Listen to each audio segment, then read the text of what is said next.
તારીખે આખા ગુજરાતની અંદરથી એક બાઇક રેલીનું આયોજન છે, પડકાર રેલીનું આયોજન છે, જે ગોંડલના દબંગો જે 11 આરોપીઓ છે તેની તપાસ નથી થઈ. તેના એક વ્યક્તિઓ પાસે 5-6 મોબાઈલો હોય.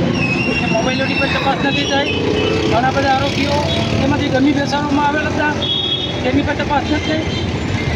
તેમજ અમારી અનુસૂચિત સમાજની માંગણી છે કે આ વ્યક્તિ સામે રુચિકોટ લગાડવામાં આવે, કલમ લગાડવામાં આવે. ગુજરાતમાંથી હાલ જે એમાંથી 12 આરોપીઓ ભાગી ગયા છે એને તત્કાલ ધરપકડ કરવામાં આવે. આ અમારી માંગણી લઈ અને ગોંડલ શહેરની અંદર સમગ્ર અનુસૂચિત સમાજ 12 તારીખે એક જાહેર પડકાર રેલી તરીકે આખા ગુજરાતમાંથી બાઇક રેલી આવશે અને આનો સંપૂર્ણ જવાબદારી ગોંડલમાંથી જે કોઈ વ્યક્તિઓને હેરાન કરવામાં આવે છે એની સાથે પણ અમે છીએ. અને હાલમાં અમારા દાસીજીવર સાહેબ એ જગ્યાના મહંત્રી અમારા ધર્મગુરુ કહેવામાં આવે છે. એ અમારા ધર્મગુરુ પણ આજે અમારા માટે અમારા સમાજની લડાઈની અંદર અમને પૂરો સહકાર જાહેર કર્યો. એ બદલ અમારા ધર્મગુરુનો પણ અમે આભારી છીએ.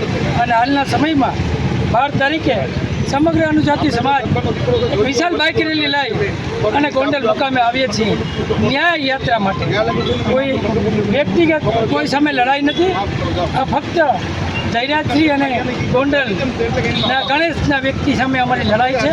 તો તમામ વ્યક્તિઓ અમને સાથ સહકાર આપો અને 12 તારીખે સવારે 8 વાગે જૂનાગઢથી રેલી નીકળશે, ગોંડલ 11:30 વાગે નીકળશે.